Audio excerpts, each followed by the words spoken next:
आज के शो में।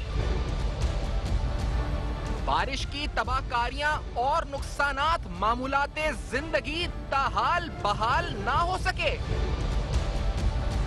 घरों में पानी दाखिल होने से शहरियों की करोड़ों रुपए की अमलाक तबाह। ओश इलाकों के शहरी इंतजामिया से सख्त मायूस। वफाकी और सूबाई हुकूमत की जानिब से कराची को बेहतर बनाने के दावे।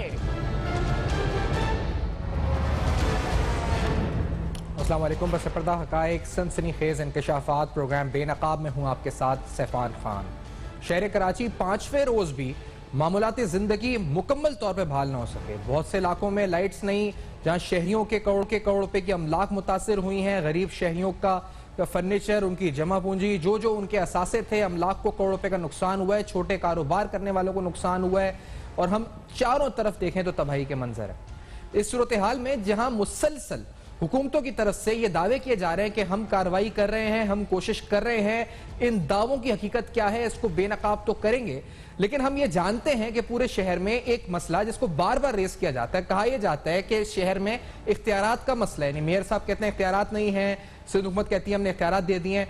या दूसरा मसला जिसका सवाल उठाया जाता है वो फंडिंग का है कि हमारे पास पैसे नहीं है, वफाक हमें पैसे नहीं दे रहा, या हमें हमारे जो सोर्स ऑफ जो पूल है NFC का उस हिसाब से हमें पैसे नहीं मिल रहा है। ये बातें हम पूरे शहर की नहीं सुनते हैं कि ये जी ये इलाका कैंटोनमेंट का है तो ये इसका है, हमारे पास इधर के इख्तियारात नहीं है, इधर हमारे पास पैसे नहीं है। लेकिन ये इलाका जहां पर ये एहतजाज हो रहा है आज, ये तो वो इलाका है जहां ना इख्तियारात का मसला है और ना फंडिंग का मसला है। हम बात कर रहे हैं DHA की क्लिफ्टन की, जहां CBC के दफ्तर के बाहर भी आज क्या हो रहा था, जब CEO CBC को रिजाइन करने का मुतालबा हो रहा था, वहां के शहरी भी 5 मुतासिर हैं। वहां क्या हो रहा है ये आपको दिखा इसलिए रहे कि हो तो रहा है, एक शहरी है कराची के, लेकिन ये वो इलाका है जहां पर ना इख्तियारात का मसला है ना फंडिंग का मसला है। वहां क्या हो रहा था ये जरा सुनते हैं।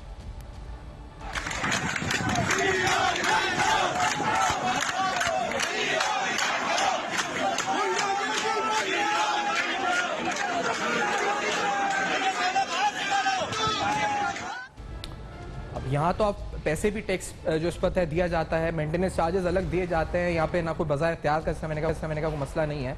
वफाकी हुकूमत की तरफ से भी आज इजलास हुआ है। इस इजलास के अंदर कराची ट्रांसफॉर्मेशन प्लान के हवाले से कुछ जिक्र हुआ। वज़ीर-ए-आज़म के ज़रिए इजलास में कुछ स्टेक होल्डर्स थे, इनकी मुशावरत से कराची ट्रांसफॉर्मेशन प्लान को हतमी शक्ल देने की हिदायत की गई। वज़ीर साहब की तरफ से कहा गया कि वफाकी वज़ीर बराए मनसूबाबंदी असद उमर साहब की जानिब से ये प्लान जो है मुरतब किया गया, जिसकी briefing prime minister of Pakistan को दी गई। इस प्लान में पानी, सीवरेज, नालों की सफाई, सॉलिड वेस्ट मैनेजमेंट, ट्रांसपोर्ट से मुताल्लिक ब्रीफिंग दी गई। इजलास में चेयरमैन नेशनल डिजास्टर मैनेजमेंट यानी NDMA के जो चेयरमैन थे और गवर्नर सिंध भी शरीक हुए। कराची ट्रांसफॉर्मेशन प्लान कहा गया जी कि माशी हब है इस वक्त शहर कराची और इसकी तरक्याती जरूरत को मद्देनजर रखकर तश्कील दिया गया है। बहुत अच्छी बात, ट्रांसफॉर्मेशन प्लान आ गया है। इससे पहले कि हम इन मसाइल पर मजीद जाएं, हमने ये देखा है कि वफाकी हुकूमत जिसको पाकिस्तान तहरीक इंसाफ, जिसका सब में ज्यादा मैंडेट है शहर कराची से, सब में ज्यादा MNAs MPAs हैं, बिलखुसूस ये इलाका जहाँ एहतजाज हो रहा था, ये 2013 में भी PTI को वोट देता रहा है। डॉक्टर आरिफ अलवी साहब जो सदर पाकिस्तान है, वो तो PTI की ओवरऑल क्यादत यहाँ पर हम शहरियों को बार बार इनोवेटिव प्लान्स कराची के मसाइल के हवाले से देती रही है। वो कराची में गार्बेज से बिजली पैदा करके पानी लाने का मंसूबा हो, या उस गार्बेज से इंडस्ट्रियल पोल्यूशन या इंडस्ट्रियल प्रोडक्शन में फायदेमंद देने का मंसूबा हो, या डीसैलिनेशन प्लांट्स का मंसूबा हो, एक साल में डीसैलिनेशन प्लांट्स लगाने का मंसूबा हो। ये इनोवेटिव आइडियाज और प्लान्स तो बहुत सुने हमने इस वक्त। लेट्स हियर दिस के डॉक्टर आरिफ अलवी साहब 2018 में, जुलाई 2018 में जो सदर पाकिस्तान, ऑनरेबल सदर पाकिस्तान है, हम उनकी बड़ी रिस्पेक्ट करते हैं। हम चाहते हैं कि जिस प्लान की वो बात कर रहे थे बतौर सदर वो इस पर अमल दरामद कराएं। क्या कहते थे? Let's hear this. कराची के पानी के मसले के ऊपर इनको हल करने के लिए लेट्स हियर दिस।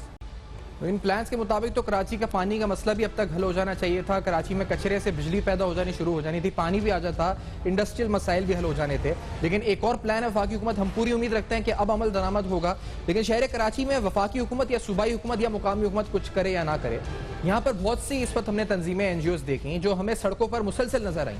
हम बात कर लें सैलानी की, हम बात कर लें अलखिदमत की, हम बात करें JDC की, हम बात करें इस वक्त मुख्तलिफ और तंजीमों की जो सड़कों पर मुसलसल इन मुश्किलात के दौरान नजर आई। यहाँ कोई रेस्क्यू सिस्टम तो है नहीं सूबाई सिंध हुकूमत का, तो ये तंजीमें नजर आई। इनसे पूछते हैं, हमारे साथ JDC के सेक्रेटरी जनरल मौजूद हैं, इस वक्त मारूफ शख्सियत भी हैं, JDC जफर अब्बास साहब प्रोग्राम में साथ मौजूद हैं। जफर अब्बास साहब, 5 दिन हो गए हमने ये तो हाल देखा DHA का, अभी सुरजानी का हाल है, नया नाजाबाद का हाल है।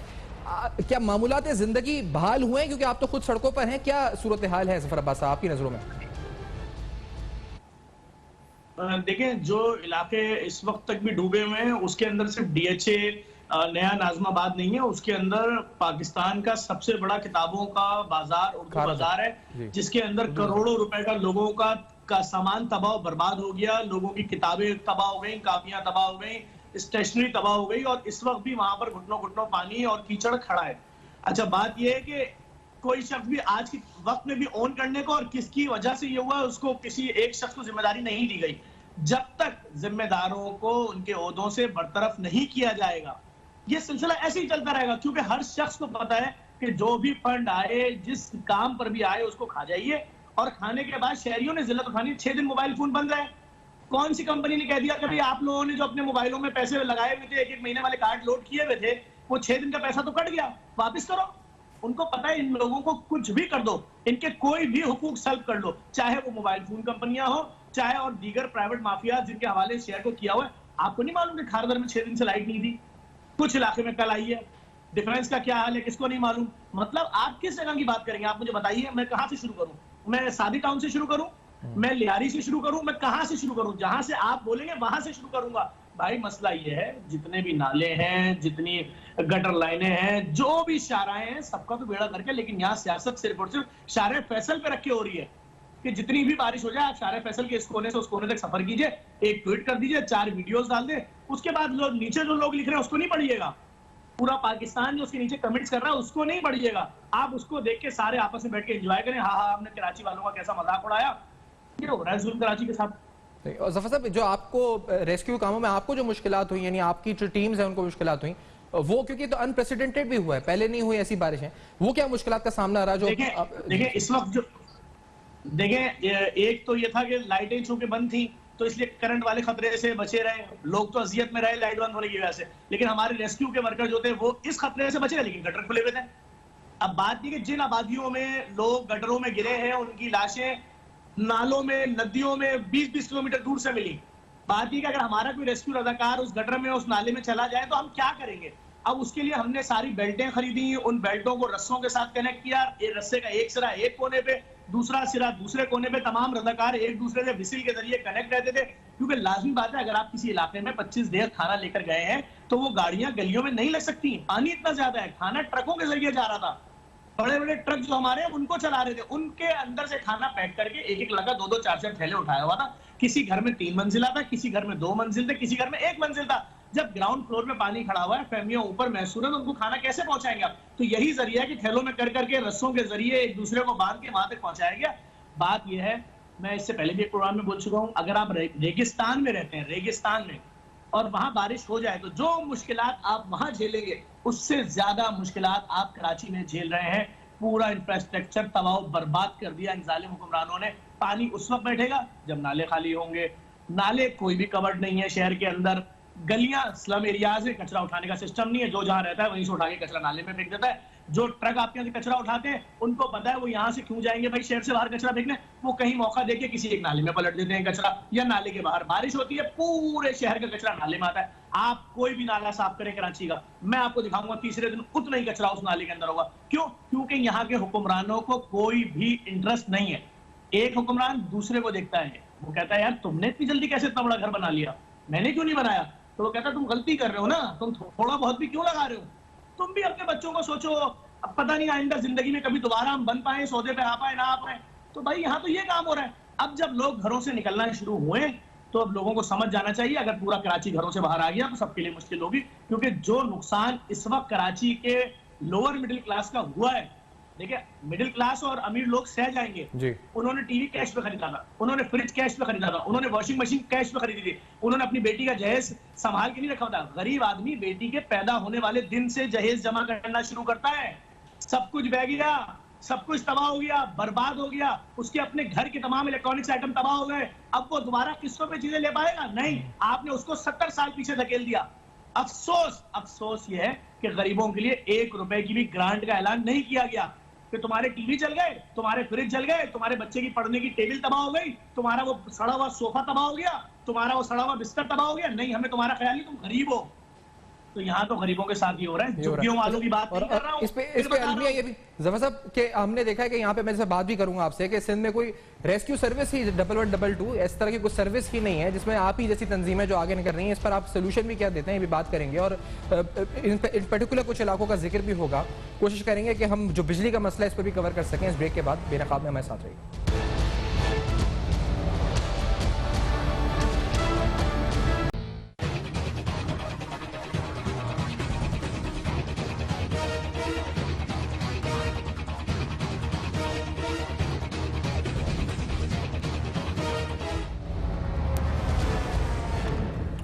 Welcome back. आप देख रहे हैं बेनकाब और अहम तरीन हकाइक जिनसे पर्दा उठा रहे हैं। रेस्क्यू सर्विसेज की बात हो रही थी। इससे पहले कि हम आए इस तरफ के जो DHA पाकिस्तान तहरीक इंसाफ की क़यादत है वो क्या सोच रही है और वहाँ के मसाइल के हल को लेकर। पूरे शहर में बदतरीन हाल है इस वक्त। अगर आपको बताएं सुरजानी टाउन अभी तक पानी भरा हुआ है, कोई पुरसाने हाल नहीं है। बहुत से इलाकों में जहाँ कीचड़ जमा हो चुकी है, उस कीचड़ जमा हो जाने से जो बीमारियां फूटेंगी उसके बारे में कोई सोचने वाला भी नहीं है इस वक्त। क्योंकि अभी तक हम कोरोना तो कर रहे थे, लेकिन अब बारिश हो रहा है। जो इन बारिशों के बाद बीमारियां फूटेंगी इस बारे में ना कोई तैयारी है, ना कोई प्रिकॉशंस हैं। जहां पानी खड़ा हुआ है, जहां कीचड़ जमा है, जहां से पानी उड़ भी गया है, तो पानी या तो खुद बह गया है या उड़ गया है या हुकूमत ने उठाया, वहां पर इस वक्त बीमारियां फूटने का खदशा मौजूद है। जिस बारे में हुकूमत की तवज्जो है या नहीं, ये बड़ा इंपॉर्टेंट सवाल है। इसी तरह से हमने देखा है कि शहरी मायूसी का शिकार हो चुके हैं, जो बड़ा अनफॉर्चुनेट है। मैं जिस तरह बता रहा था कि वो या तो पोश इलाकों के शहरी हों या किसी और इलाके के आम इलाकों, हर शहरी इस वक्त, मैं बतौर एक आम शहरी इस वक्त मायूस हो चुका हूँ। इस शहर का कोई पुरसाने नजर नहीं आता, कोई प्लान सुनने में अच्छा नहीं लगता, किसी किस्म की कोई अज़म का इजहार भी अच्छा नहीं लगता। आपको बताते हैं जफर बाद साहब, ये इससे पहले कि हम आगे भी बढ़ें, ये आप जो रेस्क्यू सर्विसेज की बात हो रही थी सर, ये 22 पूरे जैसे पंजाब में है और शहरों में भी है, यहाँ शहर में क्यों नहीं है? 2.5 करोड़ आबादी, 3 करोड़ आबादी का शहर है कराची। यहाँ एक फायर ब्रिगेड है, उसका भी पता नहीं, उनको कहता है तनख्वाह नहीं मिली, कहता है इनके पास इक्विपमेंट नहीं है। ये एक रेस्क्यू सर्विसेज कन्वर्ज करके कोऑर्डिनेटेड क्यों नहीं है यहाँ पर? सर लाजमी बात है, कराची को नोच के खाना है और सबने नोच के खाना है। वो शहर जो 70% से ऊपर रेवेन्यू देता हो, जिसकी आबादी लगभग 4.5 करोड़ हो। अभी कराची रजिस्ट्री में पाकिस्तान ने बोला ये बात कि 3.5 करोड़ आबादी, तो 3.5 करोड़ आबादी पे अगर बात की जाए तो शहर के साथ जुल्म देखिए कि पिछले 30 सालों से ना एक अस्पताल दे सके हैं। ये फायर ब्रिगेड कहाँ से देंगे? इनके पास एम्बुलेंसें कौन सी हैं? इनके पास कोई सिस्टम भी तो नहीं है। क्या चीज है? मैंने अभी वीडियो बनाई आज से 6 महीने पहले, फायर ब्रिगेड अल मुस्तफा में गया, एक गाड़ी खड़ी है, बाकी सब गाड़ियां खराब खड़ी हैं, करोड़ों रुपए मालियत की, कोई पूछने वाला नहीं है। वहां का स्टाफ आ गया, बोला मैं 4 महीने से तनख्वाही नहीं दी है, 5 महीने तनख्वाही नहीं दी है। जब किसी बिल्डिंग में आग लगती है, वो 1 फ्लोर से 2 फ्लोर, 2 फ्लोर से पूरी बिल्डिंग, और फिर मालूम होता है जी फैक्ट्री के अंदर सारे लोग जल के मर गए। क्योंकि वो कराची के रहने वाले हैं, इसलिए वो इंसान नहीं है। वो जल के मर जाए, वो भूखे मर जाए, उनके पास जो भी प्रॉब्लम आ जाए। दुनिया के किस मुल्क में ऐसा होता है कि जरा सी बारिश में घरों में पानी भर जाए? कोई एक शख्स तो जिम्मेदार होगा। किसी ने क्यों नहीं देखा ये लाइनें ब्लॉक थी, चौक थी? किसी ने नाले क्यों नहीं देखे? किसी ने ये क्यों नहीं पूछा कि बरसाती नालों के अंदर गटर का पानी से क्यों गिराया जा रहा है? किसी ने क्यों नहीं पूछा बरसाती नालों के अंदर? जफर साहब हमारे साथ जी, मैंने कहा इजाजत दें कि फैसल ईदी साहब भी हमारे साथ मौजूद हैं, उनको भी खुशामदीद कहते हैं प्रोग्राम में। जफर अब्बास और फैसल ईदी साहब दोनों प्रोग्राम में साथ मौजूद है। फैसल ईदी साहब, खारा दर की भी हाल देखी, आपके अपने घर का पहले मुझे बताएं, क्योंकि वहां पर पानी खड़ा हुआ है, क्या वो निकला 5वें दिन? क्या आपको लग रहा है कि उस इलाके में मामूलात जिंदगी वापस बहाल हुए, नहीं हुए अभी तक? नहीं, अभी तक जो है वो पानी खड़ा हुआ है। हमारी गली के अंदर भी और पूरे खारादर के अंदर जो है वो पानी खड़ा हुआ है और पानी निकालने की कोशिश कर रहे हैं। अब काफी कम हो गया है, उम्मीद है कल तक जो है वो निकल जाएगा। इसमें जो है वो DMC भी काम कर रही है, वाटर बोर्ड भी काम कर रहा है, फौज भी जो है वो भी आई भी है, सिंध गवर्नमेंट के भी लोग आए हुए हैं, वो सब काम कर रहे हैं। और फैसल साहब ये मुझे बताएं, क्योंकि आपको किन मुश्किलात का सामना करना पड़ा, ये हमने भी JTC के जफर अब्बास साहब से भी पूछ रहे हैं, आपको किन ईदी रजाकारों को किन मुश्किलात का सामना करना पड़ा है इन तमाम रेस्क्यू ऑपरेशंस के अंदर? हमें वैसे तो बड़े पैमाने पे था ये तबाही, बहुत बड़े पैमाने पे थी। इसमें जो है वो हमने जो मुमकिन हो सका हमसे की, लेकिन हर जगह हम भी नहीं पहुंच सके लोगों की मदद करने के लिए, क्योंकि हमारी अपनी भी एम्बुलेंस सर्विस जो है वो पानी की वजह से बंद हो गई थी। और इवन डीजल गाड़ियां, जो बड़ी गाड़ियां थी, वो तक भी जो है वो डाउन होकर बंद हो गई थी कि। और दूसरा एक बड़ा इशू ये है कि मिनिस्ट्री ऑफ कॉमर्स ने जो है वो हमसे पिछले 3 सालों में 12 करोड़ रुपया टैक्स दिया है। अगर वो वापस करें ना तो हम अपना इक्विपमेंट बढ़ा भी सकते हैं और जो है वो हमें काफी मदद होगी। तो आपने इस सिलसिले में वज़ीर आज़म साहब से रिक्वेस्ट की है, क्योंकि आपकी मुलाकात भी हुई थी, आपने आला हुकाम को बताया? जी बिल्कुल, हमने लेटर कई दफ़ा लिखे हैं, प्राइम मिनिस्टर को भी लिखे हैं, सदर को भी लिखे हैं और मिनिस्ट्री ऑफ कॉमर्स को भी लिखे हैं, FPR को भी लिखे हैं, तो कोई रिस्पांस नहीं आता। और हमारी एक एम्बुलेंस जो है वो जब्त, हमारी एक गाड़ी जो है 4x4 वो जब्त हुई है कस्टम में पिछले दिनों, तो उसका भी हमें बहुत दुख था कि मिनिस्ट्री ऑफ कॉमर्स ने हमें इजाज़त नहीं दी उसको निकालने की। और हमें इस बारिशों में जो है वो कच्चे के इलाकों में ये जो दादू के अंदर जो सैलाब आया था उसमें हमें 4x4 गाड़ियों की शदीद किल्लत महसूस हुई और हम लोगों की वो तरीके से मदद नहीं कर पाए जिस तरीके से हम हमेशा से करते थे। अगर ये हमारी मदद करते जी ये बड़ा अलमनाक बात है जो आप बता रहे हैं कि आपको 12 करोड़ रुपए के टैक्सेस है जो आपने दिए हैं वापस नहीं किया, जिसकी वजह से आप अपनी फाइनेंसिंग या जो भी आपके मामलात हैं वो मुतासर हो रहे हैं। और मैं हैरान हूं इस बात पे कि वफाकी हुकूमत जब आप सब लोगों को मुतल्ला कर रहे हैं उसके बावजूद कोई आपको एक्शन नहीं हुआ, पैसे फंसे हुए अभी तक आपका काम मुतासिर हो रहा है। ये क्या आपको विक्टिमाइज किया जा रहा है, क्यों हो रहा है? सबसे बड़ा दुख हमें जो है वो हमारी 4x4 एम्बुलेंस जब्त की है अभी कस्टम ने। अच्छा, उस पे भी हुआ, कभी कस्टम हुकाम ने हमें बुलवाया था तो उन्होंने कहा कि हम तो कानून के हिसाब से चल रहे हैं। मैंने उनको यही कहा कि हमें आपसे शिकायत नहीं, हमें मिनिस्ट्री ऑफ कॉमर्स से शिकायत है कि वहाँ पे हमारी सुनवाई नहीं है। हमें पता नहीं क्या करना पड़ेगा उनको सुनवाने के लिए कि हमारी हमें वो सुनना ही नहीं चाहते, पता नहीं क्या इशू है। हम शायद हम सनतकार नहीं है, हम सेठ नहीं है, हम शायद खादिम हैं, जो है वो हम इस अपने आप को दर्जे में रखते ही नहीं है सरमाएदारों के, तो शायद वो पता नहीं क्यों नहीं सुनना चाहते हैं। सही। और फैसल साहब ये मुझे बताइए कि जो निज़ाम था पहले के पानी निकालने के एजेक्टिव्स वगैरह, अब तो ये पानी आता है खड़ा हो जाता है, 5 दिन तक आप डूब गए, सब डूब गए। जिस तरह अभी जफर साहब भी बता रहे थे कि लोगों ने जमा पूंजी थी, किसी ने अपना जहेज जमा किया बेटी का, किसी का कोई सामान है जो अफोर्ड भी नहीं कर सकता, तो ये होता रहेगा क्या? इसका मतलब ये इन्होंने भेज भी क्या किया इन्होंने? जी आपके इलाके में क्या था? जी हमारे इलाके की मैं आपको बात बताता हूँ। हमारे इलाके में 3 पंपिंग स्टेशन थे, 2 पंपिंग स्टेशन बंद कर दिए गए बजट ना होने की वजह से, और 1 पंपिंग स्टेशन को आधा बेच दिया गया नेमतुल्लाह के दौर में, ताकि जो है ना KMC को पैसा मिले। हालांकि ये एम्यूनिटी प्लॉट है, इसको नहीं बिकना चाहिए था। हमने केस किया, 15 सालों से हम अदालत में जा रहे हैं। जज ने ईडी साहब और कावस जी के खिलाफ फैसला दिया और उनको पेनल्टी की, फिर हम अपील में गए। जज तक पता नहीं क्यों हमारे ऐसे हैं। नहीं, लेकिन फैसल साहब ये आपने जो उस पर किया, तो आपके एक मिनिस्ट्री ऑफ कॉमर्स का मसला, दूसरा जब आप बता रहे हैं कि ये इजेक्टर्स वाला मसला, पंपिंग स्टेशन बंद हो गए। अच्छा, मुझे एक ब्रेक लेना है इस पर, ब्रेक के बाद हम इस बात को जोड़ते हैं यहाँ से। आफ्टर अ वेरी बेनकाब में हम अहम तरीन सवाल उठा रहे हैं, रेस्क्यू ऑपरेशन जो हुए हैं शहर कराची में, से बात हो रही है। इस ब्रेक के बाद हमारे साथ रहिए।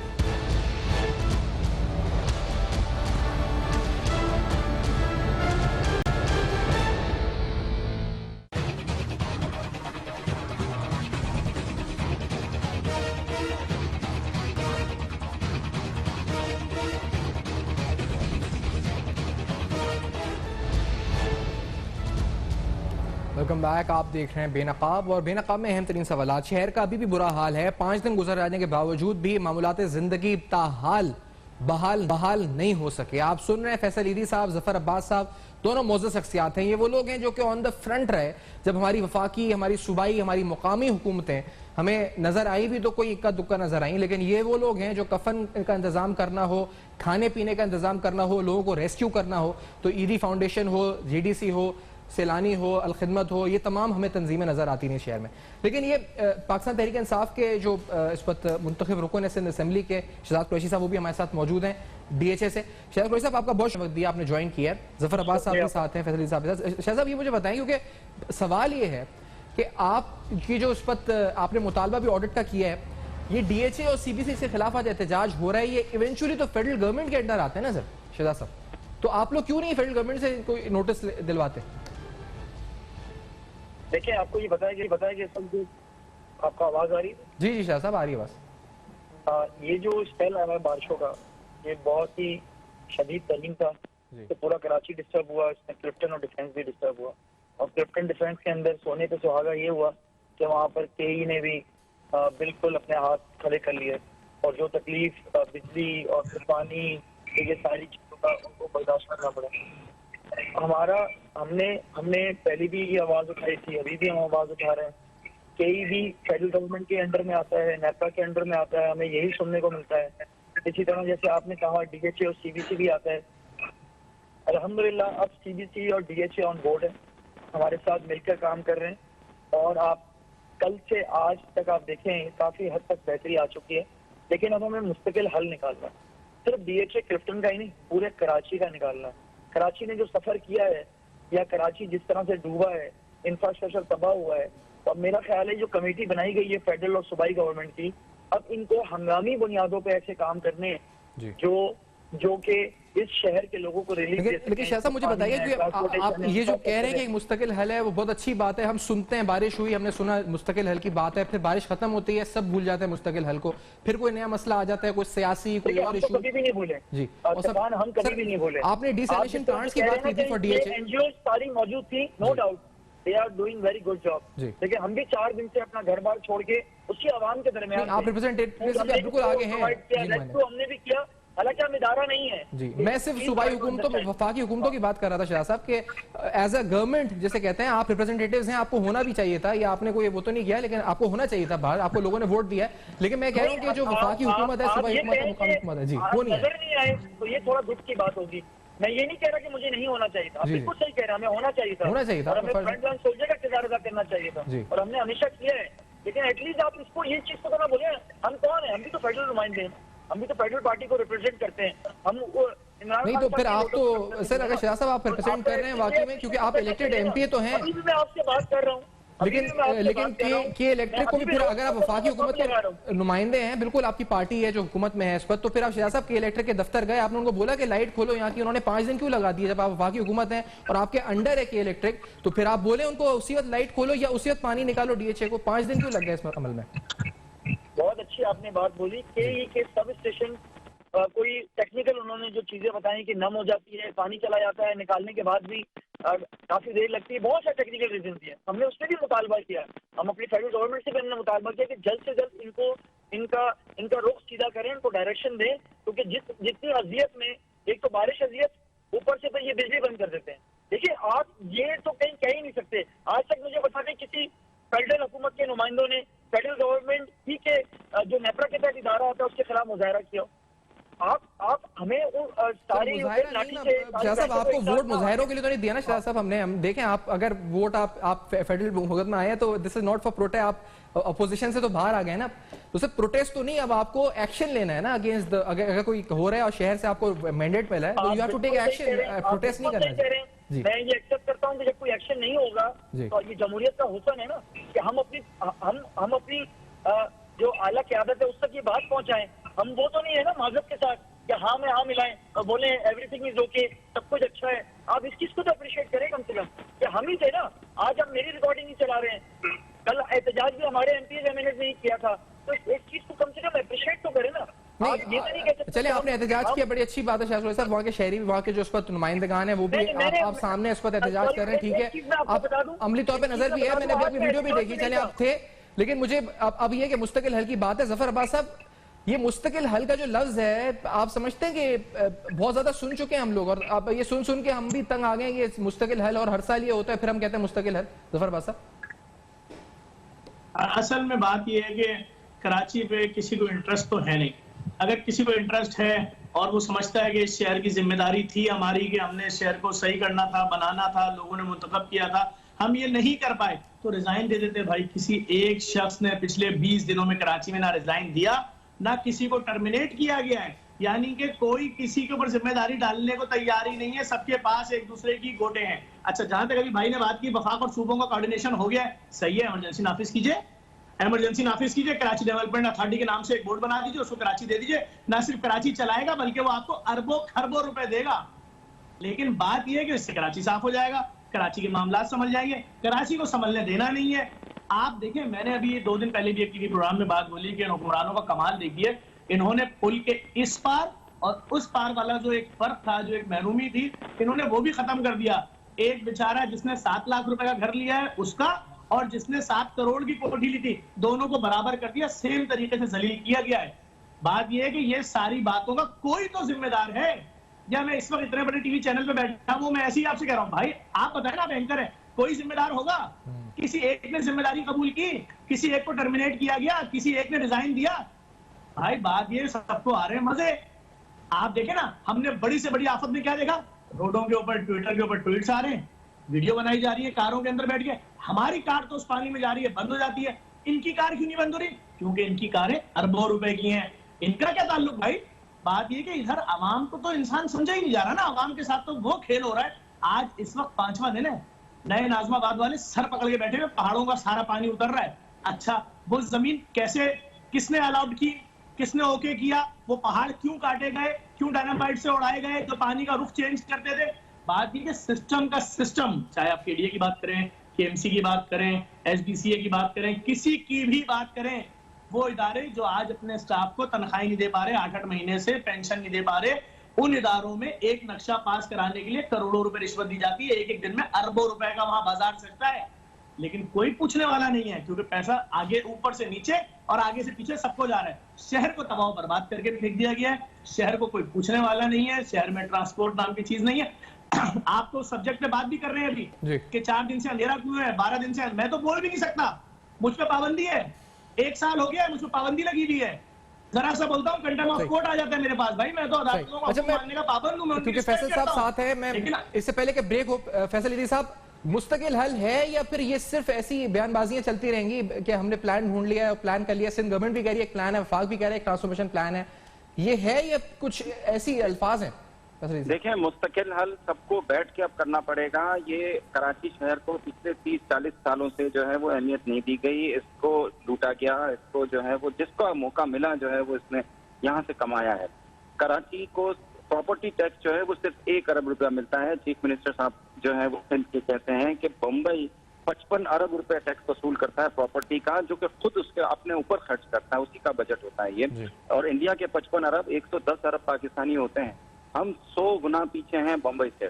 हमें काम करना होगा, यहाँ के टैक्सेशन निजाम को देखना होगा कि कौन क्यों हमारे अमीर तबके के लोग जो है वो हमें टैक्स नहीं देते हैं।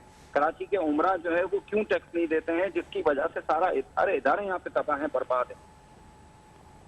Exactly, rightly point out. और मैं इस वक्त एक कंक्लूजन की तरफ जाऊँ प्रोग्राम के, इससे खबर के बाद आप सबका शुक्रिया अदा करते हुए एक ब्रेक लेते हैं नाज़रीन। इस ब्रेक के बाद आते हैं, कंक्लूड करते हैं इस प्रोग्राम को, हमारे साथ रहिए।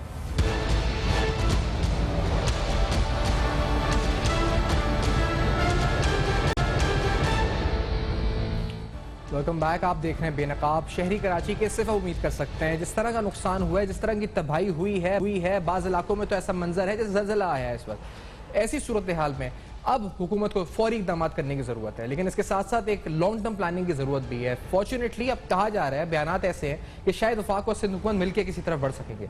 देखते हैं जी कि कब अमल दरामद होता है, कहीं ये मसला भी पसे पुष्ट ना चला जाए और कुछ दिनों की बारिश के बाद, यानी बारिश जब थम जाए, फिर मामला भूल जाएं, नॉर्मल जिंदगी शुरू हो, फिर वही पॉलिटिक्स और पॉइंट स्कोरिंग स्टार्ट हो जाए। कराची उम्मीद रखते हैं कि वफाक और सिंध हुकूमत इस मसले का मुस्तकिल हल ढूंढकर आगे की तरफ बढ़ेंगे।